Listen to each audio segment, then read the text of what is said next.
तो चलिए स्टूडेंट्स, पढ़ते हैं अपना क्रैश कोर्स का नेक्स्ट लेक्चर, जिसमें हम रिएक्शन मैकेनिज्म को कंटिन्यू करने वाले हैं।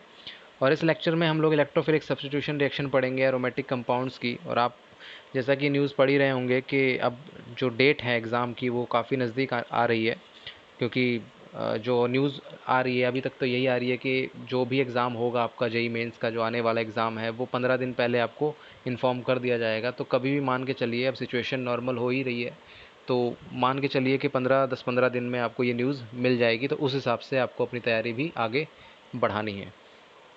तो शुरू करते हैं अपने इस लेक्चर को बिना कोई टाइम को वेस्ट किए हुए। और अगर आप इस चैनल पर नए हैं तो सबसे पहले इसको सब्सक्राइब कीजिए, लाइक कीजिए और दोस्तों के साथ शेयर करना तो बिल्कुल मत भूलिएगा, क्योंकि बहुत ही इंपॉर्टेंट लेक्चर है ये और बहुत कुछ सीखने को मिलेगा आपको इसमें।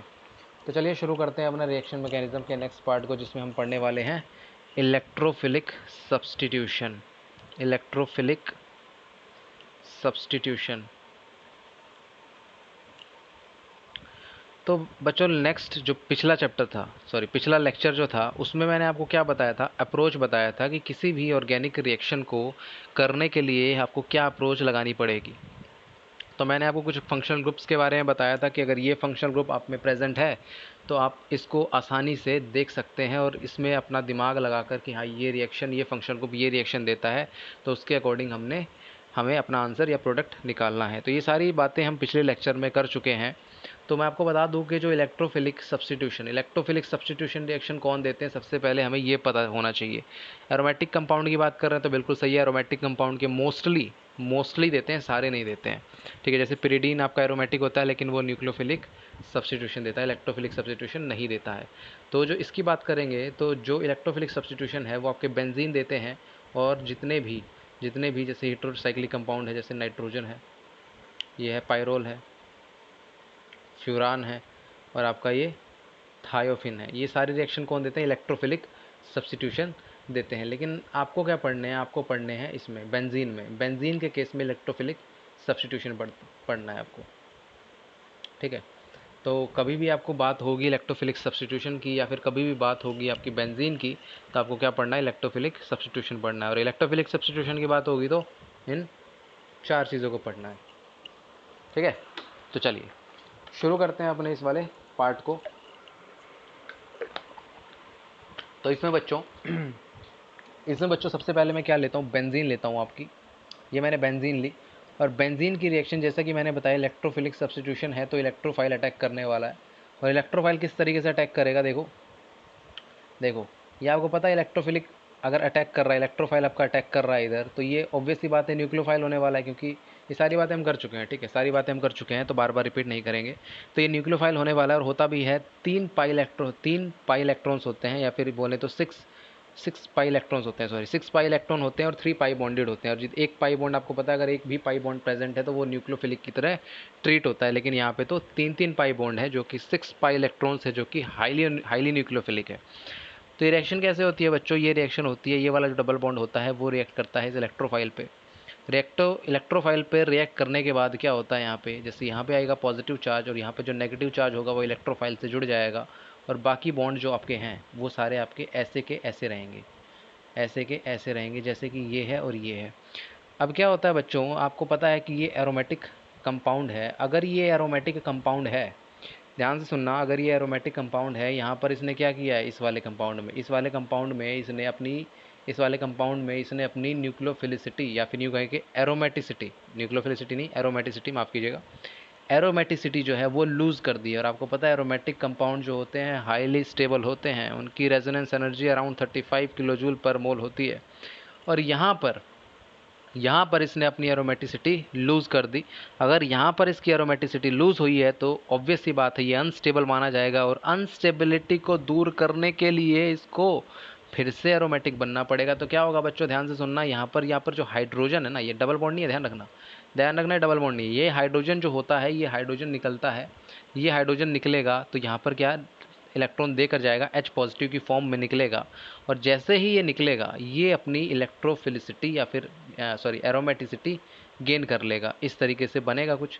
और ये पॉजिटिव नेगेटिव आपस में क्या बना लेते हैं बच्चों, बॉन्ड बना लेते हैं, और साथ में यहाँ पे इलेक्ट्रोफाइल रहा ही होगा, और ये आपका बन गया इलेक्ट्रोफाइल। तो ये होती है बच्चों मैकेनिज़्म। देखिए इसकी एक एक मैकेनिज़्म करके तो नहीं बताऊंगा क्योंकि क्रैश कोर्स है और इसमें मेरे को जल्दी चीज़ें निपटानी है। अगर इसी में फंसा रहा तो बाकी टॉपिक जो होंगे आपके रह जाएंगे।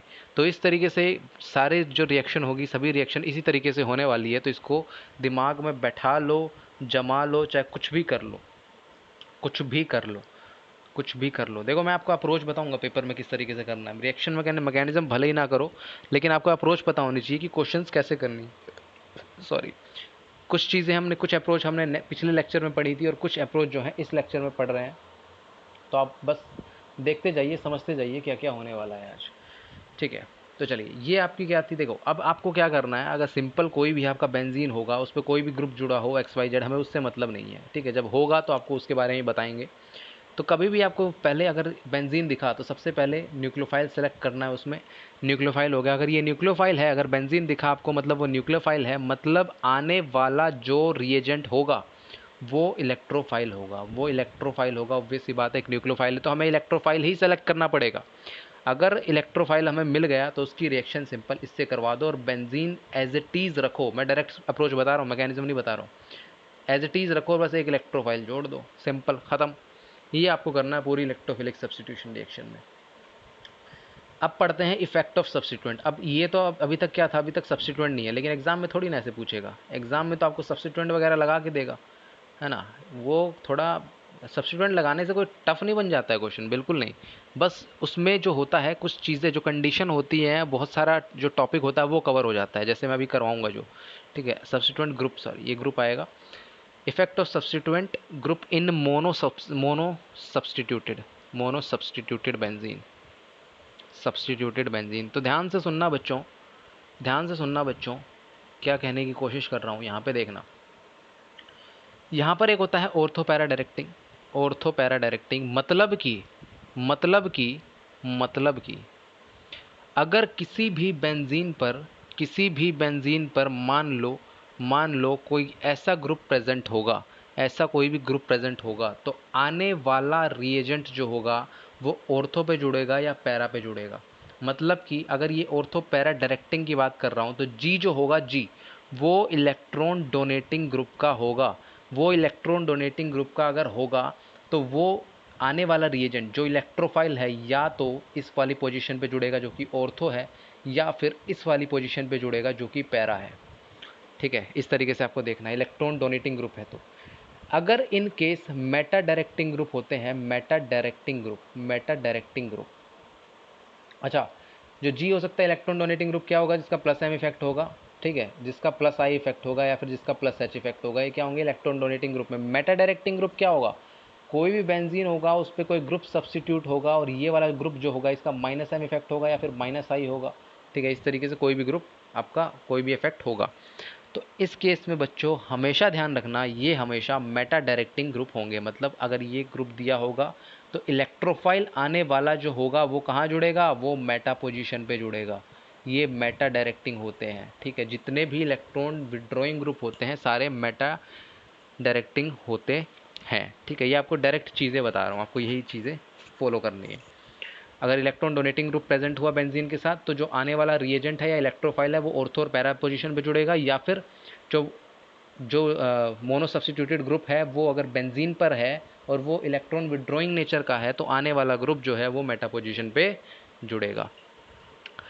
एक एक्सेप्शन है, exceptions are always there. Exception क्या है बच्चों, ध्यान से सुनना। एक्सेप्शन ये है कि मान लो अगर इसके साथ कोई क्लोरीन जुड़ा होगा, अगर क्लोरीन जुड़ा हुआ बच्चों इसके साथ तो क्या होगा, ध्यान से सुनना। अगर इलेक्ट्रोफाइल का अटैक अब हुआ इस पर, अब इलेक्ट्रोफाइल का अटैक हुआ तो ये कहाँ जुड़ना चाहिए। ऑब्वियस सी बात है, आप सोच रहे होगे कि माइनस आई इफेक्ट होता है इसका डोमिनेटिंग, तो इसको होना चाहिए Meta directing group, Meta directing group बच्चों, लेकिन ऐसा नहीं होता है। ठीक है, ये क्या होते हैं, जितने भी हैलोजेंस होते हैं आपके होते हैं कौन से, ortho and para directing group होते हैं, ortho and para directing group होते हैं। ठीक है, ऐसा मैं नहीं कहता हूँ, ऐसा रूल कहता है ऐसा। ठीक है, ऐसा रूल कहता है कि आपके जितने भी होंगे सारे ऑर्थो एंड पैरा डायरेक्टिंग होंगे, जितने भी हैलोजन सब्स्टिट्यूटेड ग्रुप होंगे सारे ऑर्थो पैरा डायरेक्टिंग होंगे, क्योंकि इनका जो आपका जो नेचर है वो क्या लिया गया है, इलेक्ट्रॉन रिलीजिंग नेचर लिया गया है। इलेक्ट्रॉन रिलीजिंग ग्रुप की तरह इन्हें ट्रीट किया गया है, इसीलिए इनको ऑर्थो पैरा डायरेक्टिंग दिया गया है। तो एक्सेप्शन का रीज़न ये होता है इसका। ठीक है, तो ये आपको ध्यान रखनी है चीज़ें। अब क्या है, आप ध्यान से सुनना, अब ध्यान से सुनना। अब क्या है, अब कुछ कंडीशंस हैं। अब देखो, इसको लिख लेते हैं पहले इसको। इफेक्ट ऑफ, मान लो अब एक से ज़्यादा आ गया, एक से ज़्यादा आ गया, क्या एक से ज़्यादा आ गया, एक से ज़्यादा ग्रुप आ गए जो सब्स्टिट्यूशन में है। Substituent groups in di substituted benzene, di substituted benzene. ठीक है, अब मान लो एक से ज़्यादा ग्रुप आ गए, तब क्या करोगे? तब करना कुछ नहीं है, फिर आपको कुछ कंडीशन फॉलो करनी है। फॉर एग्जांपल मान लो आपको इधर एक से ज़्यादा ग्रुप आ गए इस तरीके से, तब क्या करना है? तो ध्यान रखना है, जी कुछ भी हो सकता है और कहीं पे भी प्रेजेंट हो सकता है। मैंने सिर्फ ये एक दूसरे के मेटा पोजीशन पे हैं, तो अभी ये कहीं पे भी हो सकते हैं। ठीक है, तो इसको हमें नहीं देखना है, हमें कंडीशन पढ़नी है पहले। अगर ऐसा कभी हो जाए कि दो सब्स्टिट्यूशन हो, मतलब कि दो ग्रुप हो जो बेंजीन पे जुड़े हुए हों, ऐसी कंडीशन जब आए तो समझ लो, या फिर कंडीशन लिखनी है क्या, या तो ये इलेक्ट्रॉन विड्रॉइंग हो सकता है और ये इलेक्ट्रॉन रिलीजिंग हो सकता है, या फिर दोनों इलेक्ट्रॉन विड्रॉइंग हो सकते हैं, दोनों इलेक्ट्रॉन रिलीजिंग हो सकते हैं। 3 कंडीशन बनती है इसकी। ठीक है, तो मान लो अगर एक इलेक्ट्रॉन रिलीजिंग है, इसको ऐसे लिखो, इफ़ 1 इलेक्ट्रॉन रिलीजिंग है और सेकंड जो है वो इलेक्ट्रॉन विड्रॉइंग ग्रुप है, तो आपको जो आने वाला इलेक्ट्रोफाइल है वो कहाँ जोड़ना है? वो कहाँ जोड़ोगे? ऑब्वियस सी बात है, जहाँ पर इलेक्ट्रॉन, मतलब किसके विद रिस्पेक्ट जोड़ना है? जहाँ पर इलेक्ट्रॉन रिलीजिंग ग्रुप है ना, उसके विद रिस्पेक्ट में आपको इलेक्ट्रोफाइल जोड़ना है। ठीक है, किसके विद रिस्पेक्ट जोड़ना है? किसके विद रिस्पेक्ट जोड़ना है? Electrophile will will will will will attack, या फिर विल अटैच, एक second, electrophile will attach according two electron releasing group. ठीक है, इलेक्ट्रॉन रिलीजिंग ग्रुप के अकॉर्डिंग आपका इलेक्ट्रोफाइल जुड़ेगा, पहली चीज़। दूसरी चीज़ ये बच्चों कि अगर मान लो, ये फर्स्ट कंडीशन होगी, ध्यान रखना। सेकंड कंडीशन अगर ये हुई, सपोज कि इसमें आपका अगर मान लो, इस तरीके से ना लिख के इस तरीके से डायरेक्ट लिख देता हूँ।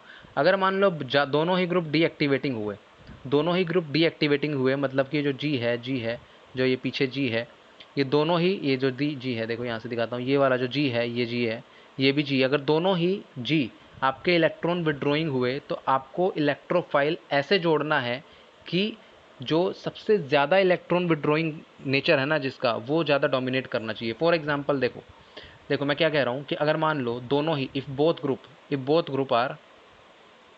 ग्रुप्स आर, नोट्स बनाते चलना अपने हिसाब से, ठीक है, आपको बहुत फ़ायदे होने वाली चीज़ों का। ये both groups are deactivating group. अगर दोनों ही डीएक्टिवेटिंग ग्रुप है तो क्या करोगे आप? अगर दोनों ही डीएक्टिवेटिंग ग्रुप, देखो फॉर एग्जांपल मान लो क्लोरीन है एंड ब्रोमीन है, ठीक है, तो इनमें से देखो दोनों ही क्या है, इलेक्ट्रॉन विड्रॉइंग नेचर है, दोनों का इलेक्ट्रॉन विड्रॉइंग नेचर है, क्योंकि माइनस आई इफेक्ट है। लेकिन हम ये भी जानते हैं कि इसका, अभी थोड़ी देर पहले बताया था, ये कौन से होते हैं?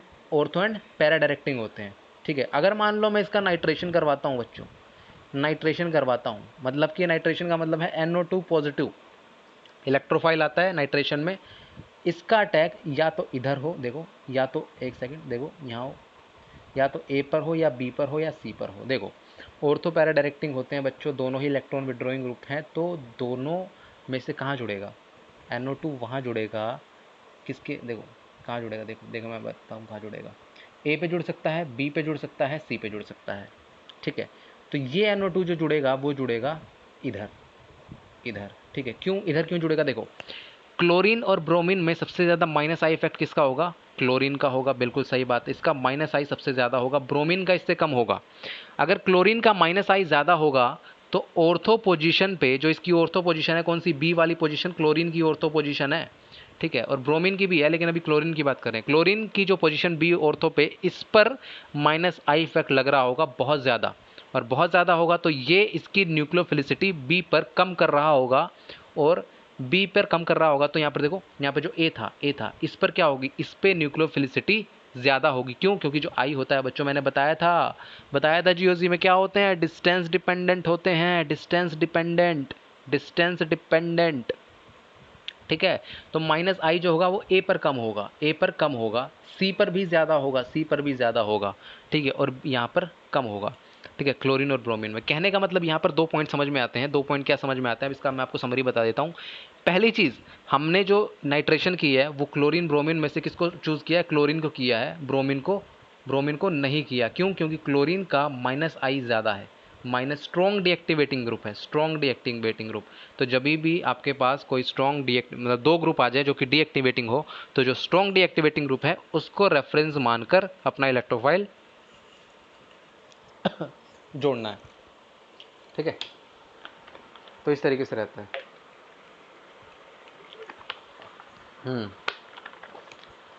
तो चलिए तो चलिए आगे देखते हैं। तो यहाँ पर आपका NO2 जुड़ जाएगा। अब देखो थर्ड कंडीशन, यही मैं बता देता हूँ। थर्ड कंडीशन में ये है कि मान लो ऐसा भी तो हो सकता है कि दोनों ही रिलीजिंग ग्रुप हो, बोथ आर रिलीजिंग ग्रुप।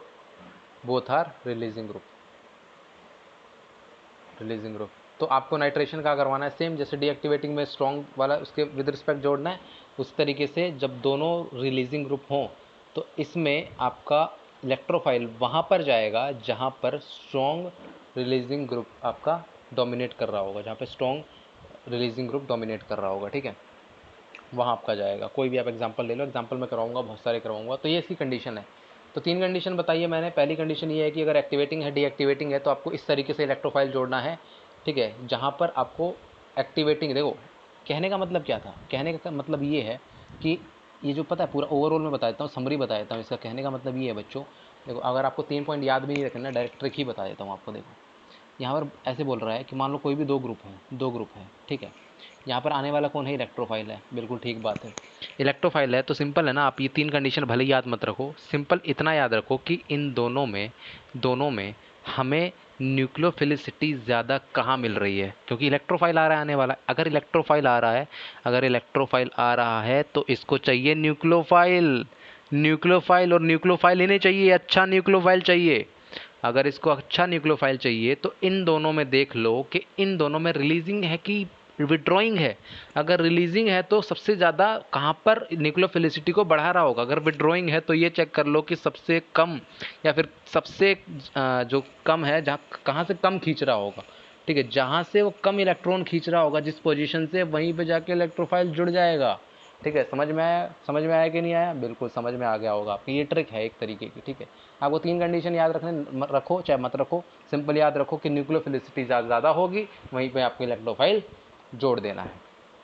चलिए अब बात करते हैं हेलोजिनेशन की, सल्फोनेशन की, नाइट्रेशन की। मैं डायरेक्ट बताऊंगा आपको, तीनों चीज़ें बताऊंगा और किस तरीके से करनी है, कैसे नहीं करनी है। आपको याद रखना हमेशा, कभी भी बात करोगे बच्चों, कभी भी ध्यान से देखना, कभी भी बात करोगे इस तरीके से। ठीक है, आपको 3 कंडीशन है। हेलोजिनेशन हो सकता है। इसमें क्या होता है, आपका क्या लोगे आप लोग, इसमें लेते हो आप कोई भी हेलोजन लोगे। सबसे पहली बात, कोई भी हेलोजन लोगे, जैसे कि मान लो मैंने X2 ले लिया और FeX3 ले लिया। ठीक है, FeX3 ले लिया, इसकी भी ज़रूरत पड़ती है, कैटलिस्ट की तरह काम करता है। और दूसरा मान लो सल्फोनेशन करवाना है, या फिर आपसे ऐसे कह देगा कि आपको 2H2SO4 दिया हुआ है, कॉन्क, या फिर कॉन्क भी दे सकता है, 2 भी दे सकता है, कैसे भी दे सकता है। या फिर आपसे बोल दे कि इसमें नाइट्रेशन हो रहा है। नाइट्रेशन का मतलब क्या है बच्चों? मतलब कि HNO3 तो प्रेजेंट हो, साथ में H2SO4 भी प्रेजेंट हो। तो यहाँ से आपको क्या निकल के आएगा? देखो इसमें इलेक्ट्रोफाइल क्या निकल के आ रहा है, इसमें इलेक्ट्रोफाइल निकल के आया हेलोजिनेशन में, इसमें निकल के आया X पॉजिटिव आपका इलेक्ट्रोफाइल होगा, इसमें आपका SO3 इस तरीके से होगा। लेकिन आपका जुड़ेगा क्या? SO3H जुड़ेगा, वो बताता हूँ मैं कैसे। ठीक है, नाइट्रेशन में क्या होगा आपका? नाइट्रेशन में आपका NO2 पॉजिटिव क्या होगा आपका? जुड़ेगा, इस तरीके से आपका जुड़ जाएगा। ठीक है, इसमें प्रोडक्ट क्या बनेगा? देखो इलेक्ट्रोफाइल अगर हमने छांट लिया यहाँ पे हेलोजिनेशन, सल्फोनेशन, नाइट्रेशन में, तो ये सिंपल है, X लगा दो, इसके साथ SO3H लगा दो, SO3H लगा दो, क्योंकि इसमें क्या बाद में अपना H+ भी होता है तो दे देते हैं वो। ठीक है, SO3H लग गया, और इसमें क्या लगा दो आप? इसमें क्या लगा दो? NO2 लगा दो अगर इलेक्ट्रोफाइल है। तो इस तरीके से आपको ये सारी चीज़ें कर लेनी है। ठीक है, वहाँ मैकेनिज्म नहीं बनानी है आपको, पेपर में आपको मैकेनिज्म नहीं बनानी है। पेपर में आपको सिंपल ये याद रखना है कि यहाँ से मेरे को इलेक्ट्रोफाइल क्या मिलेगा। देखो सबसे पहली अप्रोच मैंने आपको यही बताई है कि सबसे पहले पहचानो फंक्शनल ग्रुप कौन सा है। कौन सा फंक्शन ग्रुप है। यहाँ पे देखो बेंजीन, आपको पता है बेंजीन है तो कौन सी रिएक्शन देगा, इलेक्ट्रोफिलिक सब्स्टिट्यूशन देगा। और अगर इलेक्ट्रोफिलिक सब्स्टिट्यूशन देगा तो इलेक्ट्रोफाइल को ढूंढो। अगर इलेक्ट्रोफाइल मिल गया तो उसको चिपका दो कहाँ, इस बेंजीन रिंग के साथ। अगर इसमें कोई सब्स्टिट्यूएंट प्रेजेंट होता, अगर दो सब्स्टिट्यूएंट जैसे मैंने पिछले बताया, तो वहाँ पर इलेक्ट्रोफाइल जोड़ो जहाँ पर न्यूक्लियोफिलिसिटी आपको ज़्यादा मिल रही है बच्चों। इससे ज़्यादा डीप में और इससे ज़्यादा ट्रिक से और इससे ज़्यादा बढ़िया तरीके से आपको कोई नहीं बताएगा। ठीक है, सिंपल ट्रिक भी बता दी और या फिर आपको कंडीशन भी बता दी, सब कुछ बता दिया मैंने। ठीक है, चलो आगे देखो। फिर आपको आता है फ्रिडल क्राफ्ट रिएक्शन। देखो यहाँ पर ही बता देता हूँ, फ्रिडल क्राफ्ट होता है एक फ्रिडल क्राफ्ट, एफसीबी जैसे है फ्रिडल क्राफ्ट। एल्काइलेशन होता है, एल्काइलेशन। ठीक है, एक फ्रिडल क्राफ्ट एसाइलेशन होता है, एसाइलेशन। इस लेते क्या है, कुछ नहीं, आर सी एल लेंगे और साथ में AlCl3 ले लेंगे। ठीक है, इसमें क्या लेते हैं, RCOCl, असाइल है ना, असाइल, तो ये असाइल हो गया, AlCl3। ठीक है, कुछ नहीं होता, यहाँ पे R निकल के आएगा। देखो यहाँ पे इलेक्ट्रोनेगेटिविटी इस पर नेगेटिव होगा, इस पर पॉजिटिव होगा, तो ऑब्वियस सी बात है इलेक्ट्रोफाइल चाहिए हमें, तो R लगा दो। इसमें से इलेक्ट्रोफाइल क्या होगा, देखो यहाँ से AlCl3 है जो ये वाला लुइस एसिड होगा, तो यहाँ से निकलेगा, यहाँ पर पॉजिटिव चार्ज आएगा, तो यहाँ पर हमें क्या मिल गया, इलेक्ट्रोफाइल मिल गया। तो जुड़ेगा कैसे, RC, ये C से जुड़ेगा COR, इस तरीके से आपका जुड़ जाएगा। ठीक है, इस तरीके से आपको करना है, एल्काइलेशन भी करवा दिया, एसाइलेशन भी करवा लिया और इस तरीके से आपका करवा भी दिया। तो ये था आपका। अब देखो नेक्स्ट क्या है, नेक्स्ट बात करते हैं फ्री रेडिकल सब्स्टिट्यूशन की। देखो इसमें भी आपको मैं ट्रिक बता दूंगा किस तरीके से क्या करना है आपको।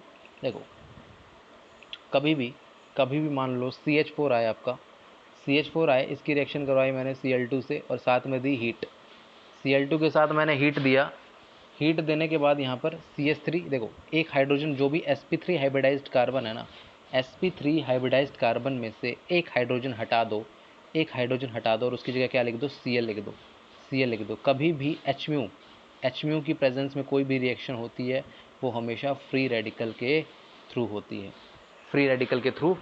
होती है सारी रिएक्शन।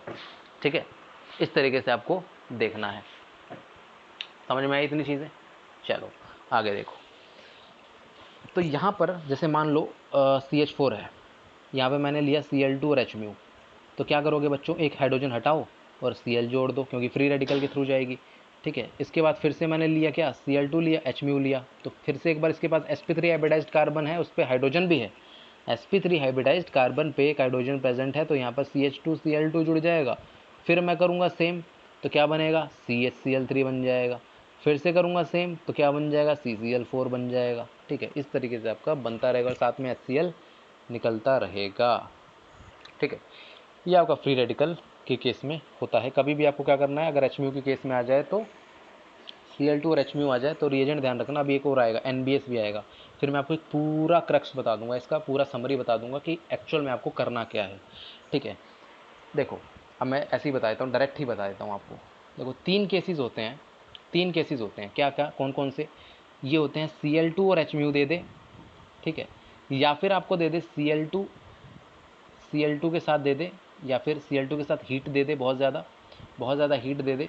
ठीक है, या फिर आपको दे दे Br2 या फिर हीट ऐसे ही HMu दे दे, और साथ में आपको दे दे NBS, या फिर क्या दे दे, NBS दे दे, एन ब्रोमोसक्सीनामाइड।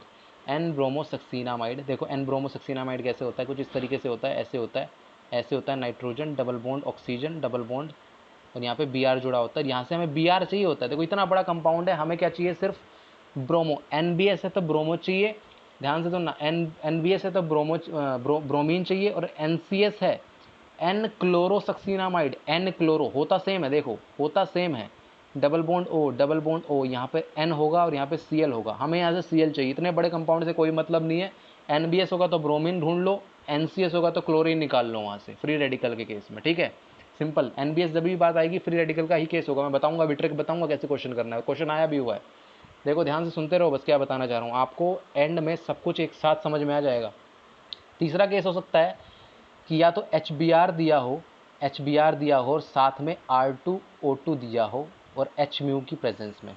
ठीक है, ये कभी भी आ जाए ना बच्चों, कभी भी आ जाए, आपको एंटी मार्कोनिकोव रूल फॉलो करना है, एंटी मार्कोनिकोव रूल। ठीक है, एंटी मार्कोनिकोव या फिर खराश इफेक्ट भी कहते हैं इसको, खराश इफेक्ट भी बोलते हैं। ऐसे केसेस में, तीनों केसेस में आपका free radical substitution reaction follow होगा, लेकिन मैं आपको अप्रोच बताऊंगा कि क्वेश्चन को कैसे करना है, क्वेश्चन को कैसे करना है। देखो बच्चों, कभी भी इसकी बात आए ना, देखो Cl2 के साथ कुछ भी हो सकता है, Br2 भी हो सकता है, I2 भी हो सकता है, कुछ भी हो सकता है, ठीक है। अगर ऐसा केस आए बच्चों, तो हमेशा ध्यान रखना कि sp3 हाइब्रिडाइज्ड कार्बन ढूंढना और उसमें उस sp3 हाइब्रिडाइज्ड कार्बन पे एक हाइड्रोजन ढूंढ लेना, एक हाइड्रोजन ढूंढ लेना, ठीक है।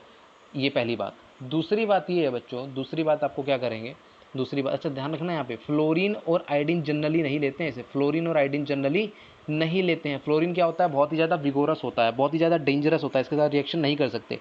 आई क्या होता है, आई गुड लिविंग ग्रुप होता है, तो ये भी क्या है, लगने के बाद निकल जाता है। तो जनरली एफ और आई नहीं लेते हैं, बी आर और सी एल से ही काम चलाते हैं, ठीक है। तो इसमें आपको ये करना है, कभी भी आपका Cl2 हो या Br2 हो और उसके साथ H है, तो sp3 हाइब्रिडाइज्ड कार्बन देखकर, और उसमें भी जहाँ पर जैसे कार्बोकेटाइन देखते हो ना, 3 degree 2 degree 1 degree, 3 degree 2 degree 1 degree ऐसे देखते हो, वहाँ पर क्या करते हो आप, सीधा आपको जोड़ देते हो अपना क्या, न्यूक्लियोफाइल ला के जोड़ देते हो। इसमें भी क्या करना है, अगर मान लो ऐसा आ जाए कि sp3 हाइब्रिडाइज्ड कार्बन ढूंढ लिया, उस पर हाइड्रोजन है ये भी ढूंढ लिया, ठीक है, लेकिन ऐसी कंडीशन आ जाए एक से ज़्यादा हो, जैसे कि for example CH3 CH2 CH3, अब देखो sp3 तो ये भी है, ये भी है, ये भी है, तो या तो फर्स्ट पे जोड़ो या फिर सेकंड, ये फर्स्ट, ये देखो सेकंड भी क्या है, सेम है, और थर्ड क्या है, ये थोड़ा डिफरेंट है, तो फर्स्ट और सेकंड में से तो किसी पे भी जोड़ दो। अगर यहाँ पर मान लो जोड़ते हो तो यहाँ पर 1 डिग्री बनता है, 1 डिग्री, ये आपका क्या बनेगा, 2 डिग्री बनेगा, ठीक है। ध्यान से देखो, ये वाला जो होगा ये 2 डिग्री होगा, ये वाला जो होगा 1 डिग्री होगा, और आपको पता है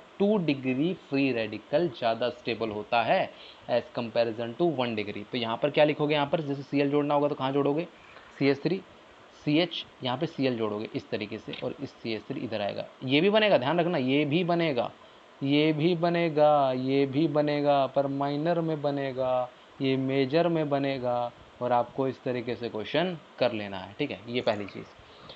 दूसरी चीज़ आ जाओ इस पे, दूसरी चीज़ आ जाओ इस पे, देखना इसमें क्या करना है आपको, ध्यान से देखना, इसमें आपको ये करना है कि इसमें NBS के केस में, NBS या NCS के केस में आपको ढूंढना है, या तो एलाइलिक पोजीशन ढूंढनी है, एलाइलिक पोजीशन ढूंढनी है, ठीक है। एलाइलिक बोले तो, एलाइलिक बोले तो ये, अगर यहाँ पर CH3, ये पे CH3 होगा, यहाँ पे हाइड्रोजन होगा, अगर ये कार्बन पे जो हाइड्रोजन है ये एलाइलिक पोजीशन पे प्रेजेंट है, तो इसको हटाकर ब्रोमीन लगा दो अगर NBS दिया है, और क्लोरीन लगा दो अगर NCS दिया है। तो एलाइलिक हो गया, बेंजाइलिक हो गया, जैसे कि ये आपका बेंजाइलिक है। अगर ऐसी कंडीशन आ गई तो ये आपका क्या होगा, बेंजाइलिक पोजीशन होगा।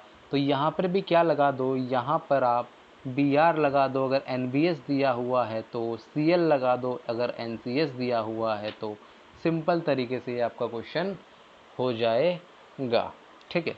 एलाइलिक बेंजाइलिक होता है प्रोपार्जिलिक, जो कि आप जनरली हायर क्लासेस में पढ़ते हो प्रोपार्जिलिक के बारे में, तो इसके बारे में सिंपल आप एलाइलिक और बेंजाइलिक याद रखना, ठीक है। अब देखो HBr और R2O2 का केस देखो, HBr R2O2 और H की प्रेजेंस में, मैंने बोला कि जब भी H की बात आती है आपको क्या देखना है, आपको देखना है free radical reaction, free radical reaction देखनी है आपको, ठीक है। तो इसमें कभी भी आए तो एंटी मार्कोनिको रूल फॉलो करना है आपको। कैसे, RCH double bond CH2 plus HBr, साथ में मैंने ले लिया R2O2 और साथ में ले लिया मैंने H, ठीक है। एंटी मार्कोनिको रूल ये कहता है, मैं देखो मैं कैसे करता हूँ, सिंपल है, दो कंडीशन हो सकती है, या तो प्लस चार्ज इधर लगा दूँ मैं हाइड्रोजन देने के, ये हाइड्रोजन देने के बाद है, ध्यान रखना इलेक्ट्रोफिलिक है ना, इलेक्ट्रोफिलिक में पहले H क्या होगा, प्लस चार्ज, यहाँ पे देखो ये प्लस होगा, ये Br नेगेटिव होगा, तो इलेक्ट्रोफिलिक एडिशन देता है एल्कीन, मैंने बताया था। तो अगर इलेक्ट्रोफिलिक एडिशन देता है तो सबसे पहले कौन ये अटैक करेगा, या किस पर अटैक होगा, इलेक्ट्रोफाइल पे, मतलब H पॉजिटिव, तो यहाँ पर बनेगा, तो यहाँ पर एक तो ये आएगा, या फिर ये हो सकता है RCH2 और CH2 पॉजिटिव, ये हो सकता है। तो आपको पता है ये वाला क्या होता है, अनस्टेबल होता है, क्योंकि 1 डिग्री कार्बोकेटाइन बना है, और ये वाला स्टेबल होता है। लेकिन इससे अगर स्टेबल कार्बोकेटाइन से न्यूक्लियोफाइल अटैक कर रहा है तो ये मार्कोनिकोव को फॉलो करता है, मार्कोनिकोव, ये एंटी मार्कोनिकोव को, और कभी भी बात आए R2O2 H की, कभी भी बात आए आपकी फ्री रेडिकल में H की प्रेजेंस में, तो हमेशा एंटी मार्कोनिकोव को फॉलो करना है, और आपको प्रोडक्ट कौन सा बना के आना है, ये वाला ही प्रोडक्ट बना के आना है, ठीक है, इतनी सी कोई दिक्कत आई। इन तीनों में से सबसे ज़्यादा जो इम्पोर्टेंट है वो है ये वाला, एलाइलिक और बेंजाइलिक वाला। इससे क्वेश्चन बहुत बार पूछा गया है और आगे भी पूछा जाएगा, पक्की बात है। ठीक है, तो इसको अच्छे से करेंगे, अब इसको क्वेश्चन में देखेंगे और बाकी क्वेश्चन किस तरीके से करने हैं ये भी देखेंगे हम लोग। ठीक है, चलिए, इतनी सी चीज़ रही आपकी फ्री रेडिकल की बात, जिसमें एलाइलिक और बेंजाइलिक के बारे में बता दिया। एल्कीन और एल्काइन में बेसिकली किस में होता है, एल्कीन और एल्काइन में होता है, एल्कीन और एल्काइन में होता है। ठीक है, इसके बारे में तो मैं बताऊंगा आपको, अलग से पढ़ाऊंगा आगे आने वाले उसमें लेक्चर्स में। ठीक है, तो अब बात कर लेते हैं इलेक्ट्रोफिलिक एडिशन रिएक्शन की। चलिए, इलेक्ट्रोफिलिक एडिशन रिएक्शन अगर मैं शुरू करूंगा तो काफ़ी लंबा लेक्चर हो जाएगा आपके लिए, और इतने लंबे लेक्चर की बजाय हम शॉर्ट शॉर्ट में पढ़े तो पढ़ने में भी मज़ा आएगा और चीज़ें भी जल्दी समझ में आएंगी। तो अभी इस लेक्चर को यहीं स्टॉप करते हैं और पढ़ेंगे नेक्स्ट लेक्चर में। तब तक आप इस वीडियो को फैलाइए, दोस्तों सब के साथ शेयर कीजिए, और अगर चैनल पर नए हैं तो सब्सक्राइब ज़रूर कीजिएगा, क्योंकि जैसे जैसे लोग जुड़ेंगे, जैसे जैसे बच्चे आएंगे यहाँ पर, उनको फ़ायदा होगा। एग्ज़ाम भी आने वाले हैं बच्चों, एग्ज़ाम आ रहा है, सभी के साथ अन्याय नहीं होना चाहिए, किसी के साथ भी, कि सबको मौका मिलना चाहिए पढ़ने का। तो इस वीडियो को फैलाइए, आप भी पढ़ रहे हैं तो औरों को भी पढ़ाइए, और मिलते हैं नेक्स्ट लेक्चर में नेक्स्ट इलेक्ट्रोफिलिक एडिशन के साथ। तब तक के लिए धन्यवाद, खुदा हाफिज़, शब्बा खैर।